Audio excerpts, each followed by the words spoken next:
Yeah, we voted for Trump because he promised while he was campaigning like a million times that when he got into office, he was going to bring down prices, bring down grocery prices. The inflation has been high ever since COVID, and he promised he would bring that down. But it's obvious to me now that that was not true. Egg prices have skyrocketed. The bird flu is killing all the birds, and he doesn't seem to be doing anything about that. He's stopping disease communications from the disease centers in America, pulled us out of the WHO. Like, how does that help anything?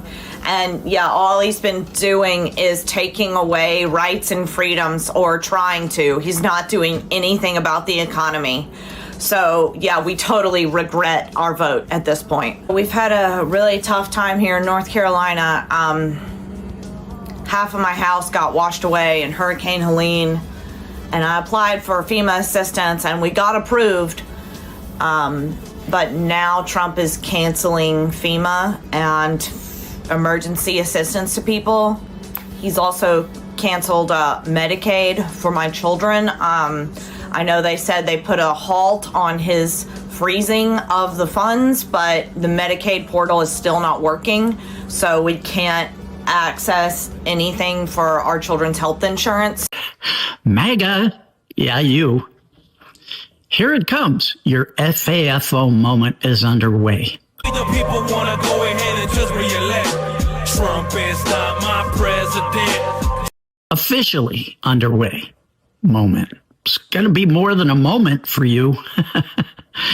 Here's the deal. Trump officially announced that his tariffs are going to be going into effect. And as a foreseeable consequence to that, the stock market tanked. All of the markets tanked. And this is just the tip of the iceberg. This is the first domino to topple. And you will FAFO. You may not believe it. You may not want to believe it. You may be in total denial about it, but you're going to be in a world of hurt. You guys, we have been warning you forever. So you guys need to sit down for this and hear what happened in Oklahoma. And let me tell you, Republicans want us dirt poor. They want us poor. This is the clearest evidence yet.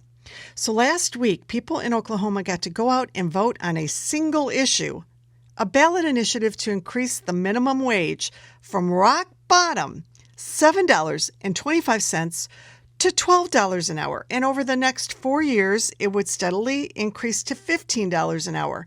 All still considered poverty wages with today's cost of living and inflation. And it lost 55% to 45%. Now, that's a separate conversation, how the people of Oklahoma could vote against their own best interests. But we need to talk about the lengths Republicans went to keep Oklahomans poor, to keep them poor. So they got enough signatures in 2024 to make it on the ballot in 2024, when we were all turning out to vote for the presidential election. Record-breaking turnout. Republicans knew that. They knew if there was a record-breaking turnout, this ballot initiative would pass overwhelmingly. So what did Republicans do? They had Governor Stitt sign an executive order pushing the election for this ballot initiative a year and a half into the future, meaning last week, when voter turnout would be historically low. They didn't even have this on a primary election with a whole lot of other elections going on. This was like a standalone vote. So who turned out to vote? MAGA Republicans in rural areas. And it failed. Now, I want you to hear what the Republicans had to say about this. The Republican State Chamber applauded Oklahoma voters for rejecting this ballot initiative. Tonight, voters chose to protect Oklahoma's economic momentum and one of our greatest competitive advantages, affordability. Oklahoma ranks number 8 in poverty rates. It's the 8th poorest state in the country. Nearly 20% of those in Oklahoma are on food stamps, meaning you and I in blue states are funding them because their Republicans won't allow them to get paid more per hour so they don't have to be on food stamps. 12% of people living in Oklahoma cannot afford health care. They're uninsured. And get this, the tax inequality ranking, they rank 16th in terms of taxing poor people more and taxing wealthy people the least, meaning Republicans were more than happy to get behind giving rich people more money and not the working class. In Oklahoma, I want you to hear something else. Because of the Republican shenanigans, because the ballot initiative was worded so it could be on the ballot in 2024, the language was finalized in 2024, but it caused confusion in voters last week because it said it was asking voters to increase the minimum wage starting in 2025, and it caused confusion. This is over the top. Republicans literally are stumbling over each other to make sure people stay poor. There you go. Do you remember when Democrats used to talk like this? They've committed a crime, deport them. No questions asked, they're gone. You are going to pay a significant fine. And you have to pay a stiff fine because you came here illegally. You are going to learn English. And you have to try to learn English. And you have to wait in line. You are going to go to the back of the line so that you don't get ahead of somebody who was in Mexico City applying legally. People who enter the United States without our permission are illegal aliens, and illegal aliens should not be treated the same as people who enter the U.S. legally. This is not going to be a free ride. Illegal immigration is wrong. We are a nation of immigrants, but we are also a nation of laws. But they can't have a situation where you just have 500,000 people pouring over the border without any kind of mechanism to control it. What happened to the Democrats? President Trump promised that this ballroom, which I don't think is necessary, by the way, but he said it'd be privately funded. Now we learn that Republicans are trying to sneak in $1 billion of taxpayer money to fund the ballroom. I don't know why. Maybe they weren't able to raise the amount of private money that they needed. They're making a security argument, but the security needs haven't changed since the incident at the White House Correspondents Center. We knew that if he's going to build this facility, it needed to be secure before that incident. We know that afterwards. Presumably that private funding was supposed to fund the fact that it needs to be a secure facility. I think as families in Virginia and across the country, across our region, are struggling with sky-high gas prices, rising grocery costs, rising housing costs, the idea that Republicans here are trying to take $1 billion of tax money after they cut $1 trillion from healthcare, put it into building a golden ballroom is insulting to hardworking American families struggling to make. Trump was supposed to punish us. That's why they voted for him. Because white America was mad that black people had finally overcome Jim Crow and the Civil Rights Movement, and things were finally looking equal. We weren't asking for extra, just wanted to be treated the same. And this was our punishment for being good at it. We were not supposed to be able to come back after all these centuries of oppression. We were not supposed to be able to come back and be equal. That was not supposed to happen. And because it did, and black women showed the fuck out and did it better, they threw a fucking temper tantrum. This is what a white America temper tantrum looks like. But it backfired. You didn't think he was going to sacrifice you. So no, we're not going to clean up your mess. You did this to spite me. Why the fuck would I help you clean it up? Nope. And all because we played the game fairly. You built the game. We just played along. We didn't want retribution. We didn't want to punish anybody. You couldn't even handle us playing fair. And even now, you are watching this world fall apart because you don't want to admit that you did it out of racism. Well, you know what? Let it burn then. If you're willing to let your creation burn down to the ground, then admit that you did this all to spite black people, so be it. No homeless people in China, because in China, even though you are very poor, like you're a very poor person, and even though that your parents maybe have an old house inside the countryside, they have an old apartment inside the city somehow, and that house, that apartment, just paying zero tax to the government. We Chinese, we do not have property tax, housing tax. We also do not have a car tax. Like every year you need to renew a tag on your license in the United States, paying $250 or something. No such thing. Once we own the car, we own the house, just no tax. We only pay tax when we buy it for one time. Okay, such like my apartment, $70,000. When I buy it, I only pay one time 1% of the tax.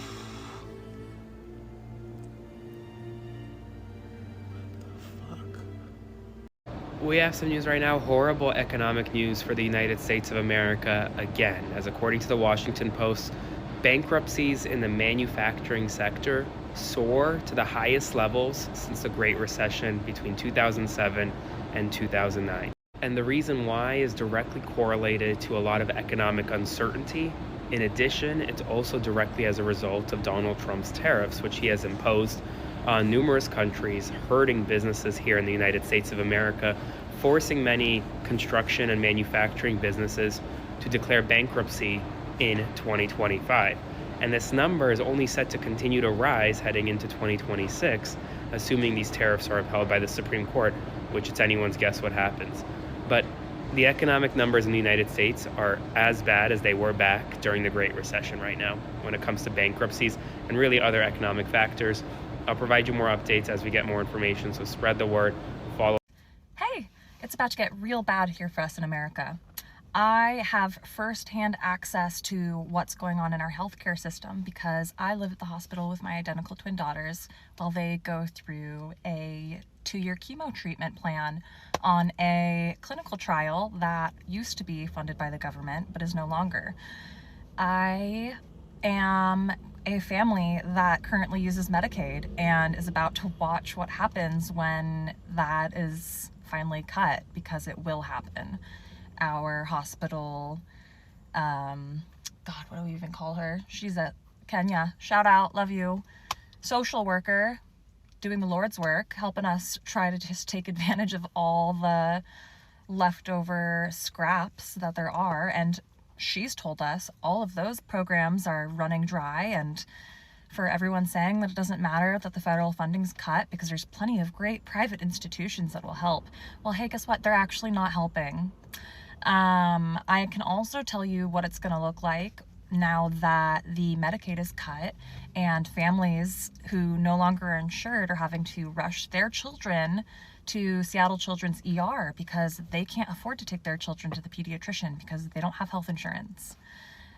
So while all of us are already suffering, you in your privilege might think that none of this is going to affect you, but even with your private insurance, in times of crisis, you're going to have to show up to the emergency department. And when they're flooded with families who used to rely on Medicaid and now have to use the ER as their common pediatrician, you are going to be experiencing healthcare professionals that are drowning in patients who they are not equipped financially to take care of, because what happens is when the insurance can no longer be billed, the hospital is billing, and these families don't have the money to pay the hospital. So now the hospital is just out money, and the hospital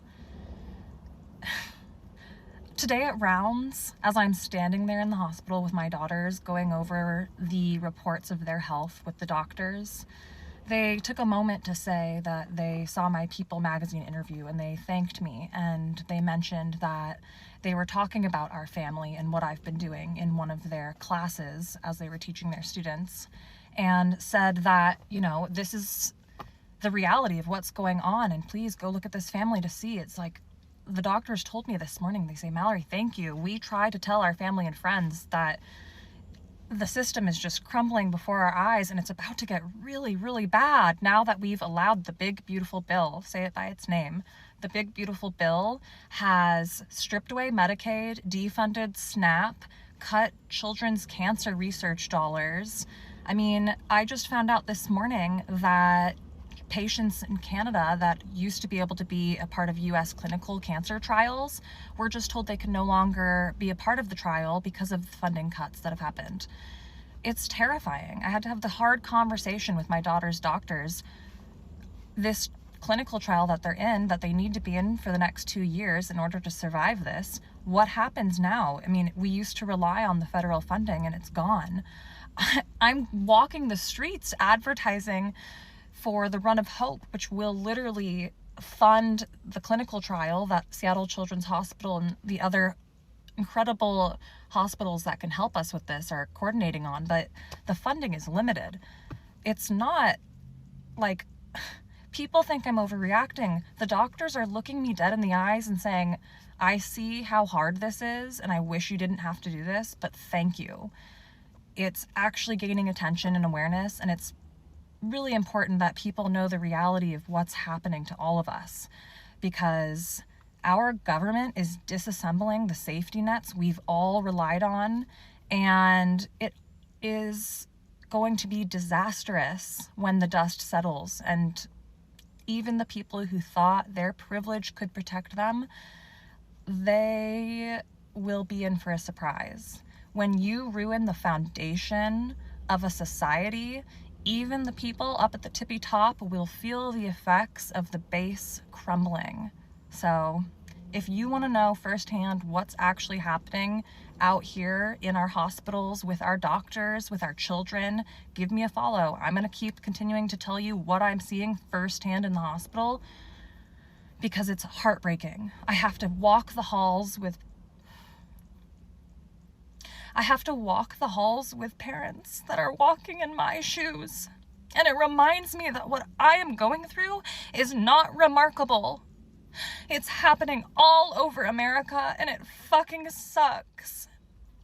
I never voted for anyone political who would ever allow this to happen.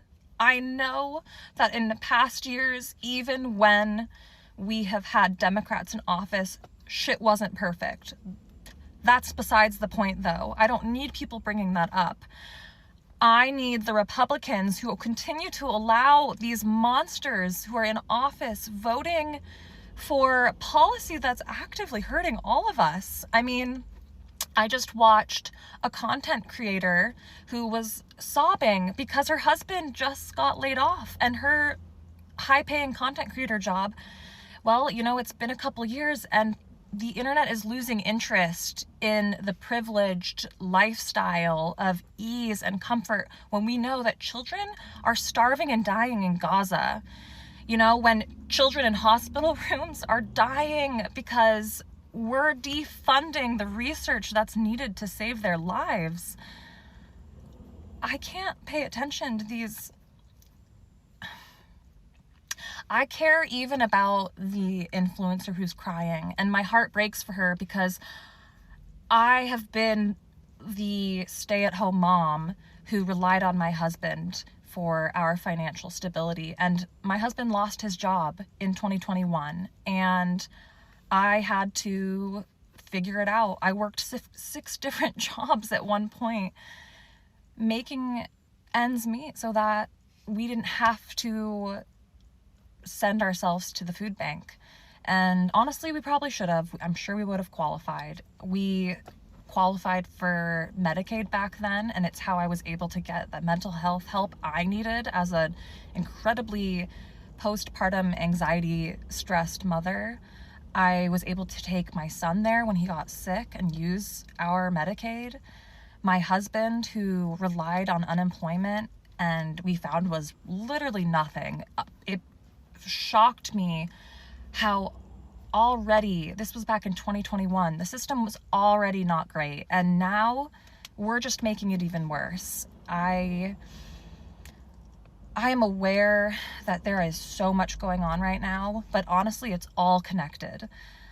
The woman crying about her husband losing his job, it's awful. It's an incredibly tight job market.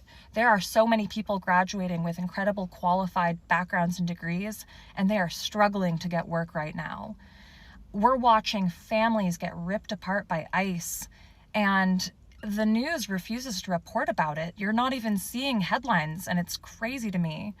My daughter's nurse came in and he was mentioning he's scared. I mean, just hours after he had gone to a grocery store that he frequents in his neighborhood, ICE had raided it, and he was so glad him and his son weren't there because he's a brown man.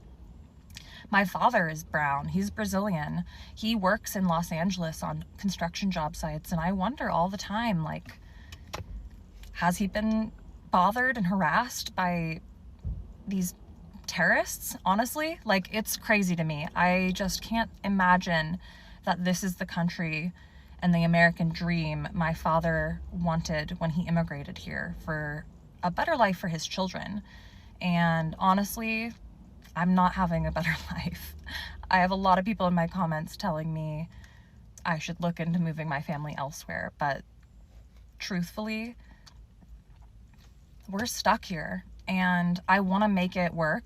I will clean up this mess. I will dedicate my life to advocating for others and advocating for other parents just like me to just stand up, educate yourself, speak up on what you care about, and we can all agree that we should just have safety nets built in place for anybody who is in a health issue, is caught without work, is in a situation where they're unsafe. I mean, whatever it is, we need to extend a hand. That is what being an American should mean. And I want to get back there. So give me a follow. Let's. Alabama residents are going to see a $100 increase in their utility bill directly because of Donald Trump's policies. But the best part, the utility company is sending them letters letting them know it's Donald Trump's fault. Now, this is in Huntsville, Alabama, and Huntsville Utilities sent a letter to some of its customers letting them know this. You could pause if you need to, but they are going to receive a $100 increase because the grant that reduced their bill by $100 is being rescinded by Donald Trump. Yeah, they're letting them know this is Donald Trump's fault. We're not taking the hit for this. Now, Donald Trump promised people that he would cut utility bills in half in the first 12 months. And instead, these people in Huntsville, Alabama, a deep red state, are going to see it increase by $100. The worst part, these are the poorest among us. These are people that desperately need this, so they don't have to make a decision between lights or food. And Donald Trump is taking that away. The man who campaigned on lowering costs are making them go up. And now people know beyond a shadow of doubt, it's... If anyone out there is wondering how Americans are doing poorly, we are doing poorly. Yesterday, I woke up to an email from my landlord saying, hey, I'm raising your rent. Why? No fucking reason. We already pay all of the utilities ourselves. That is not included in the rent. So we pay for electricity and we pay for water and we pay for natural gas to heat our home. And that bill in particular has fucking skyrocketed this year. Every single month this winter, it was over $600. And we do not turn the heat on. We just turn it so that we can fucking survive. We do not turn it above like 60. So we're fucking freezing in the house all fucking winter. Oh, and also I woke up this morning to an email from my health insurance being like, thanks for your payment. It was deducted automatically, except this time the payment was $400 more than it was last month. Sorry? What's going on? So I called the health insurance company and I was like, why did this happen? And they said, oh, well, the tax premium expired. And I said, tell me why that happened. Is that because of federal budget cuts? Is that because of the New York State budget? Where did that come from? And they said, we don't know. You have to call the New York State Department of Health. And so I called the New York State Department of Health, and it was this whole fucking rigmarole because they intentionally make it so opaque that you just have to spend all of your fucking time and energy just navigating this fuck-ass bureaucracy and trying not to get fucked more than they're already fucking you. I got my new IUD yesterday, so I've been fucking hugging this heating pad all day and eating Advil like it's breakfast cereal. Meanwhile, I don't even know how much that bill is gonna be for. I don't know how much that procedure costs because I tried to find out before I got it. I called my health insurance company and I was like, how much is this gonna be? And they were like, we don't know, you have to call the doctor. And so I called the doctor and I was like, how much is it gonna be? And they were like, we don't know, you have to call your insurance. And so nobody could give me an answer. And I was like, well, I need the fucking IUD because I cannot afford to have children. Obviously, meanwhile, the fucking psychos over at CPAC are like, hey, you dumb bitches, leave the workforce. Better yet, never join the workforce and shack up with the first chud you meet in high school and start popping out babies that we know that you cannot afford because they're all fucking psycho Christian nationalists. The experience of being a working class American is to just be squeezed for every single dollar that you have at every turn, and you're like, just wave your arm and you just run into another fee that you were supposed to pay. And where does that money go? Straight to the fucking top, straight to the fucking billionaires who do not create jobs. In fact, they keep slashing jobs just to invest.